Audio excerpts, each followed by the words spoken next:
ঠিক আছে। সুপ্রিয় দর্শক আসসালামু আলাইকুম। আপনারা জেনে থাকবেন যে ট্রেজারি বিল এবং বন্ডের কেনাবেচার মূল কাজটা হয়ে থাকে বাংলাদেশ ব্যাংকে। তো ওই ট্রেজারি বিল এবং বন্ড ক্রয় এবং বিশেষ করে বিক্রয়ের যাবতীয় খুঁটিনাটি জানার জন্য আজকে আমরা বাংলাদেশ ব্যাংকের যেই জায়গাটায় ট্রেজারি বিল আর বন্ডের কেনাবেচা হয়ে থাকে সেই জায়গাটায় কাজের সাথে যুক্ত এমন একজনকে নিয়ে হাজির হয়েছি। তো আজকের ভিডিওতে আসলে আমি কথা বলবো না, আমি শুধু প্রশ্ন করব আর ভাইয়ার কাছ থেকে এই ট্রেজারি বিল আর বন্ডের ক্রয় এবং বিক্রয় সম্পর্কিত যাবতীয় খুঁটিনাটি জেনে নেব। আচ্ছা কামরুল ভাই, বিভিন্ন মাধ্যমে শুনতে পাচ্ছি যে ট্রেজারি বিল আর বন্ড এই মুহূর্তে অনেক বেশি ইন্টারেস্ট রেট দিচ্ছে। তো আবার ট্রেজারি বিল আর বন্ডের আমরা শুনেছি যে এটার ইন্টারেস্ট রেট আগে থেকে আসলে ফিক্সড করাও না। তো আপনি একটু বলবেন কি যে এই মুহূর্তে আসলে সর্বশেষ তথ্য অনুযায়ী যে ট্রেজারি বিল আর বন্ডে সর্বোচ্চ কত পার্সেন্ট ইন্টারেস্ট দিচ্ছে?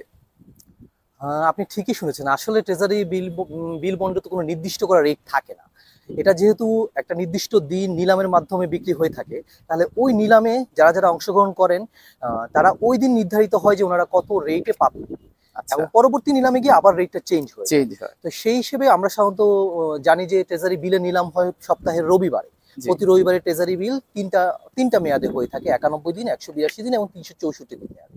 আচ্ছা, আর সাধারণত মঙ্গলবারে হচ্ছে কি ট্রেজারি বন্ডের নিলাম হয়। তো সেই হিসেবে মাসের প্রথম মঙ্গলবারে হয় হচ্ছে 2 বছর মেয়াদি ট্রেজারি বন্ডের নিলাম।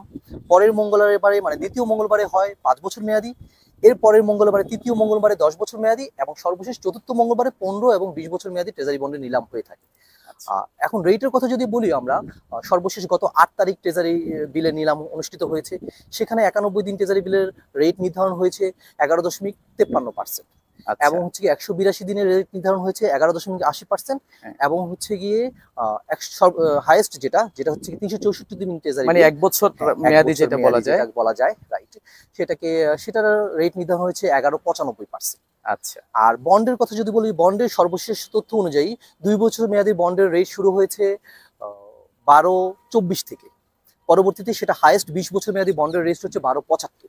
মানে এর আপনি মধ্যে 1 লক্ষ টাকার বন্ড কেউ যদি ক্রয় করে তাহলে 12.75% হারে বলা যায় যে 12,750 টাকা ইন্টারেস্ট সে 1 বছরে পাবে। এখান থেকে 1 বছরে পাবে 5% ট্যাক্স কাটা যাবে, রাইট। নাই তো? ইন্টারেস্টের এটাই তো উপরে জানি। 5% সোর্স ট্যাক্স ডিডাকশন করার পরে বাকি অ্যামাউন্টটা উনি পাবেন। তার মানে হিউজ ইন্টারেস্ট রেট বলা যায় এর মধ্যে। বর্তমানে মার্কেটে এর চেয়ে সেফ বিনিয়োগে এর থেকে ভালো ইন্টারেস্ট আপনি আর কোনো ইনস্ট্রুমেন্টে পাবেন না। আচ্ছা, আচ্ছা। কারণ ভাই অনেকেই আমার কাছে যে জিনিসটা জানতে চায় সেটা হলো যে এই বন্ডটা আসলে কারা, মানে কিভাবে কোথা থেকে ক্রয় করতে পারে, আবার কি কি ডকুমেন্ট লাগে।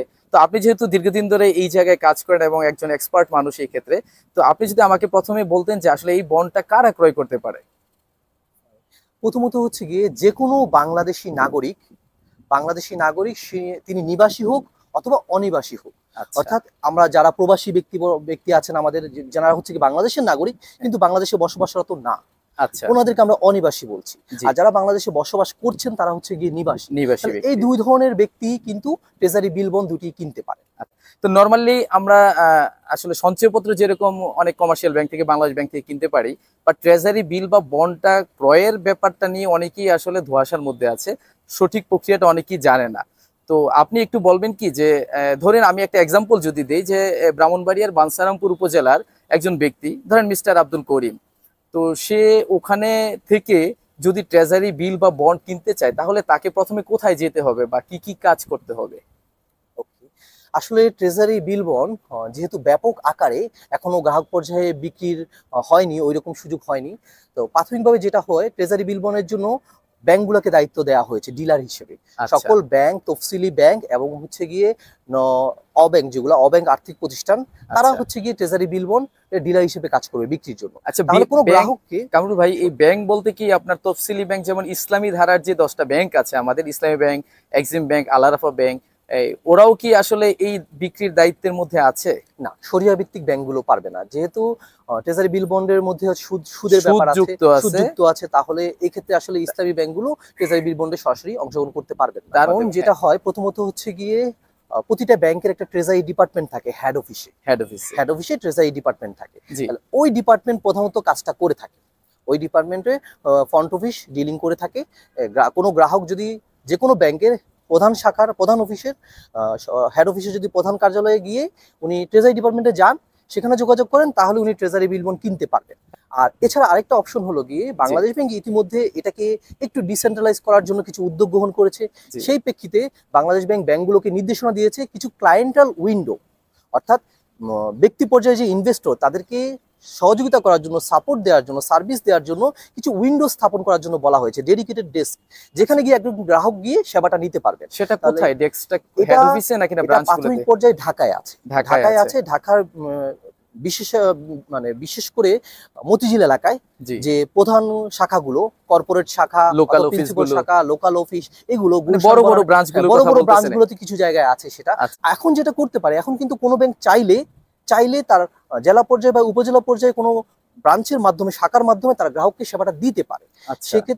সেক্ষেত্রে ওই গ্রাহক পক্ষ থেকে ওই ডকুমেন্টস গুলো সংগ্রহ করে ওই ব্রাঞ্চ যদি হেড অফিসে পাঠিয়ে দেয়, তাহলে তারা কাজটা এভাবে করতে পারে আপাতত। আচ্ছা আচ্ছা, তার মানে হলো ব্যাংকগুলো চাইলে সেটা ব্যাংকের ইচ্ছার উপর অনেকটাই ডিপেন্ড করতে, সহযোগিতার উপরে ব্যাংকের। তাহলে একজন গ্রাহক, আমি যেটা বললাম যে ব্রাহ্মণবাড়িয়ার বাঞ্ছারামপুর উপজেলার আব্দুল করিম, তাকে কি কোনো ব্যাংক অ্যাকাউন্ট থাকা লাগবে এটা কেনার জন্য প্রথমেই? হ্যাঁ, ব্যাংক অ্যাকাউন্ট তো অবশ্যই একটা ম্যান্ডেটরি ফি। কারণ ট্রেজারি বিল বন্ড যখন কিনবেন, তখন হচ্ছে কি ওই কেনা বাবদ অর্থটা ওনার হিসাব থেকে কেটে নেওয়া হবে এবং ওনাকে একটা নির্দিষ্ট সময় অন্তর মুনাফা বা সুদ দেওয়া হবে এবং মেয়াদ আনতে আবার ওনাকে মূল টাকাটা ফেরত দেওয়া হবে। তাহলে এই কাজগুলো করার জন্য তো একটা ব্যাংক হিসাব ওনাকে থাকতে হবে। ওনার নিজের নামে অ্যাকাউন্ট খুলতে হবে, তাই তো? এনআইডি কার্ডে যে নাম আছে সেই নামে একটা প্রথমে কি অ্যাকাউন্ট খুলবে? এটা কারেন্ট বা সেভিংস অ্যাকাউন্ট? এটা যে কোনো অ্যাকাউন্ট হতে পারে, যে কোনো অ্যাকাউন্ট হতে পারে। ওনার নামে, ব্যক্তি নামে কারেন্ট অ্যাকাউন্ট হতে পারে অথবা চলতি হিসাব, সঞ্চয় হিসাবও হতে পারে। আচ্ছা, তখনই কি টাকাটা জমা রাখতে হবে যে টাকার বিল বা বন্ড কিনবে? অ্যাকাউন্ট খোলার সাথে সাথেই নাকি না? তখন থেকেই জমা রাখতে হবে না, যেহেতু একটা নির্দিষ্ট দিন নিলাম হবে, ওই নিলামের দিন বা তার আগে যে কোনো দিন উনি টাকাটা জমা রাখবেন। তার মানে টাকা জমার প্রশ্নটা আরেকটু পরে আসছে। রাইট। তাহলে উনি অ্যাকাউন্ট খোলার পরে ওনার পরবর্তী করণীয় কি হবে? পরবর্তী করণীয় হচ্ছে গিয়ে ওনাকে একটা আইডি খুলতে হবে, যেটাকে আমরা বলি বিপিআইডি, বিজনেস পার্টনার আইডি। আচ্ছা, এই আইডিটার মাধ্যমে আসলে হিসাব রাখা হয় যে কোন গ্রাহকের কত টাকা ট্রেজারি বিল বন্ডে ইনভেস্ট করা আছে বা বিনিয়োগ আছে, সেটা হিসাব রাখার জন্য প্রত্যেককে একটা আইডি প্রদান করা হয়। এই আইডিটা গ্রাহকের জন্য ব্যাংক খুলে দিবে। অর্থাৎ হচ্ছে উনি যদি সোনালী ব্যাংকে যান, সোনালী ব্যাংকে ওনার হিসাব খোলার পরে উনি সোনালী ব্যাংকে একটা নির্দিষ্ট ফর্ম ফিল আপ করে দিবেন বিপিআইডি ওপেন করার জন্য। এটা ফিল আপ করে দেওয়ার পরে ওই ব্যাংক ওনার জন্য একটা আইডি প্রোভাইড করবে, বিপিআইডি। ভাই, আমাকে একটু বলবেন কি আসলে এই বিপিআইডি খোলার জন্য, মানে এটা টাইপ অফ অ্যাকাউন্টই বলা যায়, এটা খোলার জন্য কি কি ডকুমেন্ট তাকে দিতে হবে? এটার জন্য প্রথমত হচ্ছে ওনাকে ওনার ভোটার আইডি কার্ডের কপি দিতে হবে, এনআইডি কার্ডের কপি। জি। তারপরে হচ্ছে কি ওনাকে ইটিন সার্টিফিকেটের কপি দিতে হবে একটা। আচ্ছা, এটা বাধ্যতামূলক? এটা এক কপি ছবি দিতে হবে। জি। এবং উনি যাকে নমিনি হিসেবে নির্বাচিত করবেন, ওই নমিনির এনআইডি কার্ড যদি প্রাপ্তবয়স্ক হয়ে থাকে, আর যদি অপ্রাপ্তবয়স্ক হয়ে থাকেন তাহলে জন্ম নিবন্ধন দিলেও পারবেন। আচ্ছা। আর সাথে এক কপি নমিনির ছবি দিতে হবে। আচ্ছা, তাহলে এই জিনিসগুলো দিয়ে উনি তো সোনালী ব্যাংকের ব্রাঞ্চ থেকে, যদি ওই যে বাঞ্ছারামপুরে যে ব্রাঞ্চটা আছে সেখান থেকে যদি সহযোগিতা করে, তাহলে তো সেখান থেকে এগুলো উনি সার্ভিসটা পেয়ে যাবে। আর না পেলে উনি হেড অফিসে যে ট্রেজারি ডিপার্টমেন্ট সেখানে এগুলো নিয়ে আসতে হবে, অথবা সোনালী ব্যাংকের লোকাল অফিস আছে, সেখানে ক্লায়েন্টাল উইন্ডো আছে, সেখানে এসে উনি সার্ভিস। আচ্ছা ভাই, এটার জন্য কি ব্যাংকগুলো কোনো ফি নেবে এই আইডি খোলার জন্য বা অ্যাকাউন্ট খোলার জন্য?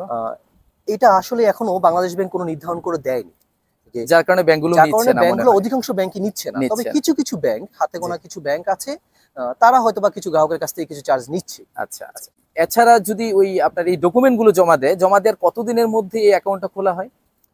এটা সাধারণত বেশি সময় লাগে না, কারণ চাইলে ব্যাংক ওই একদিনেই করে দেওয়া সম্ভব। জি। অর্থাৎ সরাসরি যদি উনি হেড অফিসের ট্রেজারি ডিপার্টমেন্টে আসেন অথবা ক্লায়েন্টাল সার্ভিসের জন্য লোকাল অফিসে বা প্রিন্সিপাল অফিসে আসেন, সেখান থেকে তাৎক্ষণিকভাবে অথবা ওই দিনের মধ্যেই এই অ্যাকাউন্টটা করে দেওয়া সম্ভব, আইডিটা করে দেওয়া সম্ভব। আচ্ছা।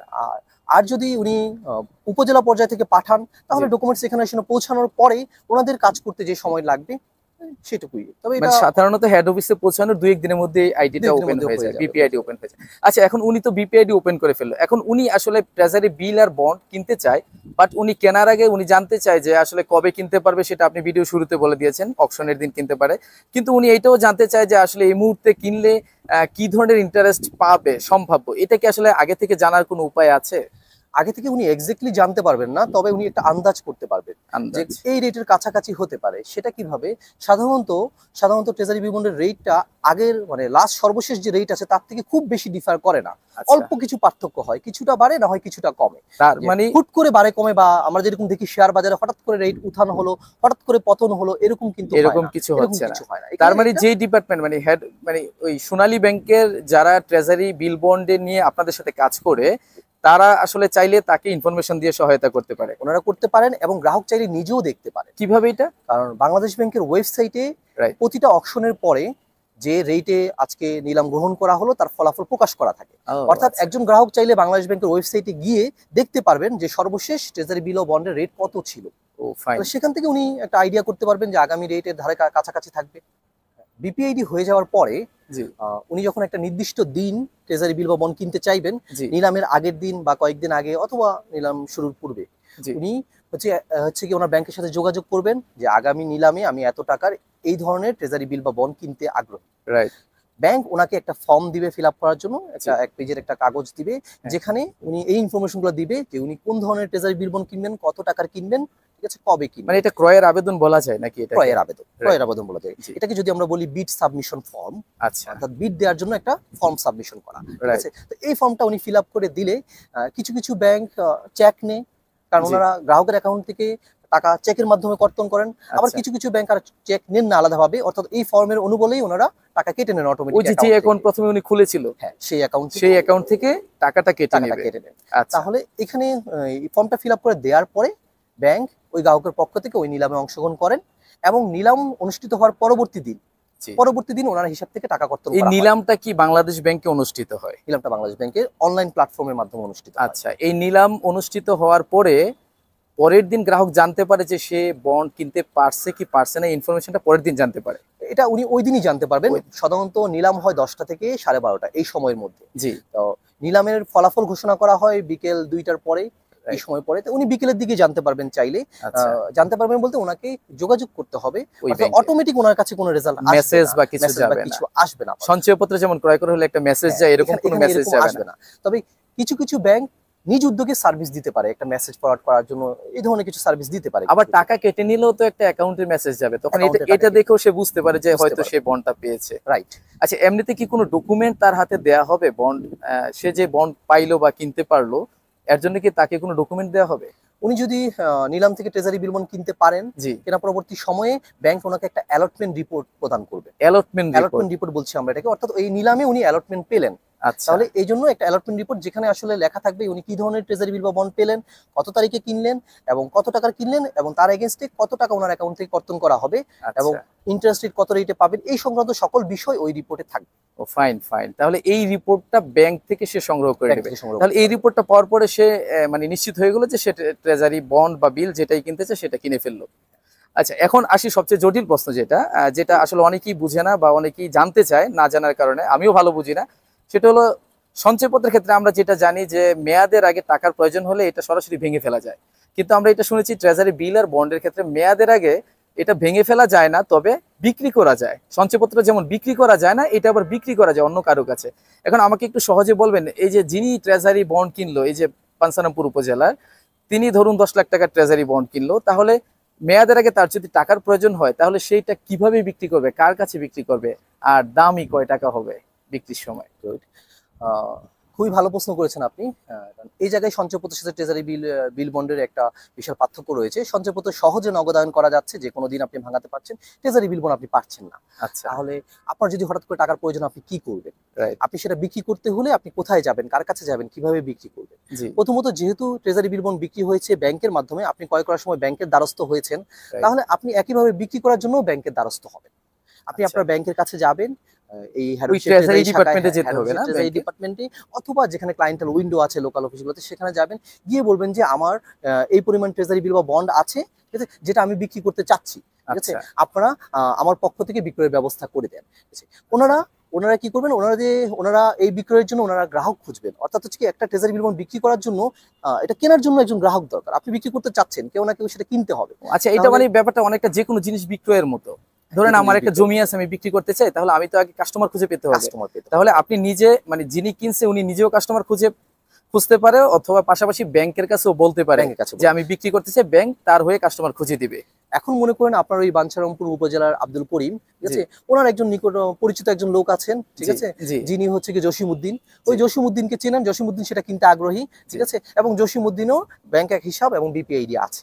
ঠিক আছে, অথবা উনি বিপিএডি খুলে নেবে কেনার জন্য, খুলে নেবেন কেনার জন্য। তাহলে ওনারা দুইজন গিয়ে উপস্থিত হয়ে সেটা একজন আরেকজনের কাছে বিক্রি করে দিতে পারেন ওই ব্যাংকের মাধ্যমে। ব্যাংকে কিন্তু উপস্থিত হলে ব্যাংক সেটা করে দিবে। এটা কয়দিন লাগে বিক্রয় করতে? এরকম এটা একদিনের মধ্যে, একদিনের মধ্যেই হয়ে যায়। তারপর তার অ্যাকাউন্টে কি টাকা চলে আসবে? ওই দিনে চলে আসবে, একদিনের মধ্যে চলে আসবে। আচ্ছা আচ্ছা। আর যদি ওনার কাছে এরকম ক্রেতা না থাকে, উনি ব্যাংকের নিকট বলতে পারেন যে আমাকে একজন ক্রেতা ব্যবস্থা করে দেন, আপনাদের নিকট যদি কোনো ক্রেতা থাকে আমার ট্রেজারি বিল বন্ডটা বিক্রয় ব্যবস্থা করে দেন। আচ্ছা, ব্যাংক সেটা চেষ্টা করবে গ্রাহকের পক্ষ থেকে, ঠিক আছে। এমনিতে কি কামরুল ভাই ব্যাংক এটা কিনতে বাধ্য? না, ব্যাংক কিনতে বাধ্য না। বাধ্য ব্যাংক চাইলে নিজে কিনে নিতে পারে অথবা কোনো গ্রাহকের কাছে বিক্রি করার ব্যবস্থা করে দিতে পারে। আচ্ছা, তার মানে ব্যাংক বাধ্য না, বা চাইলে কিনে নিতে পারে। ব্যাংক যদি প্রফিটেবল মনে করে চাইলে কিনে নিতে পারে। ব্যাংক যদি সিদ্ধান্ত নিয়ে থাকে যে উনি কিনে নেবেন তাহলে কিনে নিতে পারে, অথবা ব্যাংকের হাতে যদি কোনো ক্রেতা থাকে তার কাছে বিক্রয় করে দিতে পারে। অথবা এখানে আরেকটা অপশন আছে, যদি ব্যাংকের হাতেও কোনো ক্রেতা না থাকে এবং যিনি বিক্রি করতে যাচ্ছে ওনারও কাছে হাতেও কোনো ক্রেতা নেই, তাহলে উনি কি করতে পারেন, জাস্ট বিক্রয়ের একটা বিজ্ঞাপনের মতো দিয়ে রাখতে পারেন, যেটাকে আমরা আসলে বলি TWS বিড। আচ্ছা, এখানে বিক্রয়ের জন্য একাধিক প্ল্যাটফর্ম আছে, অনলাইন প্ল্যাটফর্ম, মানে ইলেকট্রনিক সিস্টেমের প্ল্যাটফর্ম। যেমন একটা হচ্ছে গিয়ে ওটিসি, যেটাকে আমরা বলি ওটিসি মার্কেট বলে, যেটা ওটিসি মার্কেট বলি, এক্স্যাক্টলি রাইট। শেয়ার মার্কেটের ব্যবসায়ীরা হয়তোবা এই বিষয়ে ধারণা আছে ওনাদের।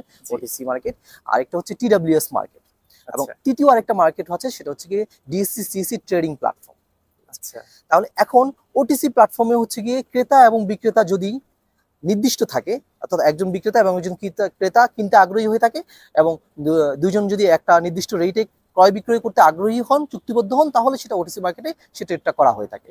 আর যদি এরকম কিছু না থাকে, একজন বিক্রয় করতে আগ্রহী কিন্তু কোনো ক্রেতা নেই, অথবা একজন কিনতে আগ্রহী কিন্তু কোনো বিক্রেতা নেই, ওনারা কি করেন সেক্ষেত্রে? ওনারা তখন TWS মার্কেটে গিয়ে একটা বিক্রয়ের বিজ্ঞাপন অথবা ক্রয়ের বিজ্ঞাপন দিয়ে দেন। আচ্ছা, এবং তার বিপরীতে একজন অপরিচিত ব্যক্তি যদি কোনো ক্রয়ের বিজ্ঞাপন থেকে থাকে এবং সেটা ওই বিক্রয়ের বিজ্ঞাপনের সাথে ম্যাচ করে থাকে, ঠিক আছে, এটাকে আমরা বলি সেল অর্ডার বাই অর্ডার। অর্থাৎ একজন বিক্রয়ের অর্ডার এবং একটা ক্রয়ের অর্ডারের সাথে যদি ম্যাচ হয় তাহলে সেটা স্বয়ংক্রিয়ভাবে ওই ট্রেজারি বিলটা বিক্রয় হয়ে যায়। এই মার্কেটগুলোতে সেল করার ক্ষেত্রে ওই ব্যাংক কি, মানে সোনালী ব্যাংকের হেড অফিস কি হেল্প করতে পারে ক্রেতাকে? কারণ সে তো আসলে এত কিছু বুঝে না যে এই মার্কেটে কিভাবে বিজ্ঞাপন দিতে হয়, কিভাবে যেতে হয়। এক্ষেত্রে কি ব্যাংক তাকে পরামর্শ দিবে, মানে দিতে পারে? ব্যাংক পরামর্শ দিবে, অবশ্যই পরামর্শ দিবে। উনি ব্যাংকে গিয়ে বলবেন যদি আপনারা বিক্রি করতে না পারেন, ঠিক আছে, তাহলে এটা TWS মার্কেটে আমার জন্য একটা সেল অর্ডার দিয়ে দেন। ঠিক আছে, তো TWS মার্কেটে এক নির্দিষ্ট রেটে উনি একটা সেল অর্ডার দিয়ে দিলে সেটা ক্রেতা পাওয়ার সাপেক্ষে অটোমেটিক্যালি ট্রেডটা হয়ে যেতে পারে, সম্ভাবনা রয়েছে। কারণ আরেকটা প্রশ্ন, সেটা হলো ওই যে সেকেন্ডারি মার্কেটেই তো সেল এগুলাকে বলে নাকি? এই ক্ষেত্রে কি যিনি বিক্রি করবে আর যিনি ক্রয় করবে তাদের বিউ অ্যাকাউন্ট থাকা লাগবে? অনেকে এটা জানতে চায়। বিউ অ্যাকাউন্ট থাকা লাগবে না যদি ওটিসি এবং TWS মার্কেটে ট্রেড করতে চান। জি, কিন্তু যদি কেউ DSCC ট্রেডিং প্ল্যাটফর্মের মাধ্যমে ট্রেড করতে চান, অর্থাৎ ঢাকা স্টক এক্সচেঞ্জ এবং চট্টগ্রাম যে স্টক এক্সচেঞ্জ, এই এক্সচেঞ্জের মাধ্যমে যদি কোনো কেউ যদি ট্রেজারি বিল বন্ড বিক্রি করতে চান, তখন তাদের বিউ অ্যাকাউন্ট থাকা লাগবে। কারণ DSCC হচ্ছে কি ক্যাপিটাল মার্কেটের ইনস্ট্রুমেন্ট নিয়ে ডিল করে, আমরা জানি শেয়ার মার্কেট নিয়ে কাজ করে।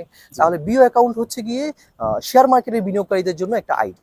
উনি যদি ওনার কোনো ট্রেজারি বিল বা বন্ড যদি বিক্রয় করতে চান, তাহলে উনি চাইলে ওনার ব্রোকারেজ হাউসের মাধ্যমে, বিও অ্যাকাউন্টের মাধ্যমে ব্রোকারেজ হাউসের কাছে অ্যাপ্রোচ করে উনি ট্রেজারি বিল বন্ড বিক্রয় বা ক্রয় করতে পারেন ওই মার্কেটে গিয়ে, অর্থাৎ যেটাকে আমরা বলছি DSCC ট্রেডিং প্ল্যাটফর্ম। আচ্ছা, কারণ ভাই আমার আরেকটা প্রশ্ন, সেটা হলো এই যে 10 লাখ টাকার সে বন্ড কিনেছে, এখন সে যদি চায় এখান থেকে কি পার্শিয়াল, মানে আংশিক, যেমন 1 লাখ 2 লাখ 3 লাখ টাকা বিক্রয় করতে পারবে না, পুরোটা একসাথে বিক্রয় করতে হবে? যদি করতে হয় উনি যে কোনো ভাবে বিক্রয় করতে পারেন। 1 লক্ষ টাকার গুণিতকে ট্রেজারি বিল বন্ড 1 লক্ষ টাকার গুণিতকে ক্রয় করা যায় এবং 1 লক্ষ টাকার গুণিতকে বিক্রয় করা যায়। ও আচ্ছা, মানে উনি আংশিক বিক্রি করতে পারবেন, 1.5 লক্ষ টাকা বিক্রি করতে পারবেন, 1.5 টাকা 2.5 লক্ষ টাকা এভাবে বিক্রি করতে পারবেন না। 1 লক্ষ অথবা 2 লক্ষ 3 লক্ষ এভাবে বিক্রয় করতে পারবেন, এভাবে ক্রয় করতে পারবেন। আচ্ছা, কারণ আরেকটা প্রশ্ন আমরা মিস করে গেছি, যে ট্রেজারি বিল আর বন্ডের যে ইন্টারেস্টটা, সেই ইন্টারেস্টটা কি প্রতি মাসে মাসে অ্যাকাউন্টে চলে আসে? মানে এটা কখন আসে তার অ্যাকাউন্টে? আসলে ট্রেজারি বন্ডের হচ্ছে কি 6 মাস পর পর ইন্টারেস্ট অ্যাকাউন্টে জমা হয়। 6 মাস পর। জি, ট্রেজারি বন্ড 2 বছর থেকে 5 বছর 15 বছর 20 বছর পর্যন্ত হয়ে থাকে, ঠিক আছে। তাহলে এখানে 6 মাস পর পর মুনাফা দেওয়া হয়, কিন্তু ট্রেজারি বিলের ক্ষেত্রে হচ্ছে কি একবারে মেয়াদান্তে পাওয়া যায়। অর্থাৎ এটা 3 মাস মেয়াদি, 6 মাস মেয়াদি বা 1 বছর মেয়াদি হয়ে থাকে। যেটা কিনে থাকলে মেয়াদ শেষ হলে মূল টাকার ইন্টারেস্ট একসাথেই পেয়ে যাবে। আচ্ছা আচ্ছা আচ্ছা, কারণ ভাই অনেক প্রশ্ন করলাম, সর্বশেষ প্রশ্ন করতে চাই, সেটা হলো ট্রেজারি বন্ড কেনার পরে মেয়াদের আগে কেউ যদি বিক্রয় করতে চায়, এই ক্ষেত্রে তার কোনো লস হওয়ার সম্ভাবনা আছে কি না, এটা যদি একটু বলতেন। ট্রেজারি বিল বন্ড যদি উনি মেয়াদান্তের পূর্বে বিক্রয় করতে চান, তাহলে অবশ্যই লস হওয়ার সম্ভাবনা থাকে অথবা লাভ হওয়ার সম্ভাবনা থাকে, যে কোনো একটার সুযোগ থাকে। আচ্ছা, আমি যদি সহজ করে প্রশ্ন করি আপনাকে, ধরুন যে এখন তো আপনি ভিডিও শুরুতে বলেছেন যে 12%-এর বেশি, প্রায় 13% ইন্টারেস্ট পাচ্ছে। এখন 6 মাস পরে এই ইন্টারেস্ট রেট হয়ে গেল ধরেন 10%। মানে 6 মাস পরে যে ট্রেজারি বিল বন্ড আপনারা বিক্রি করতেছেন বাংলাদেশ ব্যাংক থেকে, সেটার ইন্টারেস্ট রেট হয়ে গেছে 10%।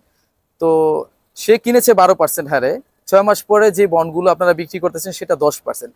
ওই সময় সে যদি এই বন্ডটা বিক্রি করে, এই ক্ষেত্রে কি সে লাভবান হবে না আসলে লসের সম্মুখীন হবে? এক্ষেত্রে অবশ্যই উনি লাভবান হবে। লাভবান হবেন, কারণ হচ্ছে গিয়ে উনি যে বন্ডটা ওনার কাছে আছে, যেটা উনি 6 মাস আগে কিনেছেন, সেটার রেট হচ্ছে গিয়ে মনে করেন 12%। রাইট। আর এখন মার্কেটে ওই বন্ডটার রেট হচ্ছে গিয়ে 10%।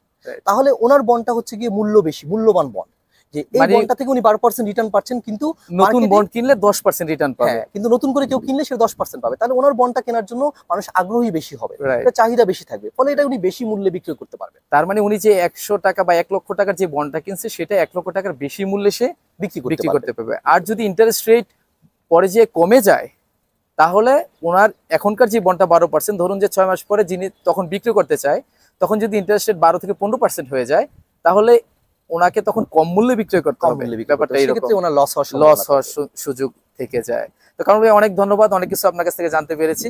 তো ভবিষ্যতে আশা করি যে আরো কিছু বিষয় জানার প্রয়োজন হলে আপনার শরণাপন্ন হব। তো আমার দর্শকদের উদ্দেশ্যে আপনি যদি কিছু বলতে চান 1 মিনিট। ধন্যবাদ মাসুদ ভাই আপনাকে। প্রথমত আমি আপনাকে কৃতজ্ঞতা এবং ধন্যবাদ জানাচ্ছি, কারণ আপনি যে উদ্যোগ নিচ্ছেন, একজন সচেতন নাগরিক হিসেবে, সচেতন ব্যাংকার হিসেবে, সেন্ট্রাল ব্যাংকার হিসেবে আপনি জনগণকে যে ফিনান্সিয়াল লিটারেসি দেওয়ার চেষ্টা করছেন, সেটাকে আমি সাধুবাদ জানাচ্ছি। ঠিক আছে, আমাকে আমন্ত্রণ জানার জন্য আপনাকে ধন্যবাদ জানাচ্ছি, এই সুযোগ সৃষ্টি করে দেওয়ার জন্য ধন্যবাদ জানাচ্ছি। এবং আমার মাধ্যমে যদি আপনার দর্শকদের ন্যূনতম কিছুটা উপকার হয়, সেক্ষেত্রে আমি খুবই খুশি হব। এবং ভবিষ্যতে যদি আমার কাছ থেকে কোনো ধরনের তথ্য, ইনফরমেশন বা কিছু দিয়ে যদি আমি সহযোগিতা করতে পারি, আপনি নিঃসন্দেহে আমার দ্বারস্থ হতে পারেন। আপনার দর্শককে এবং আপনাকে আমি সব ধরনের সহযোগিতার চেষ্টা করব। সবাই ভালো থাকবেন এই কামনা করছি। থ্যাংক ইউ ভাই, থ্যাংক ইউ।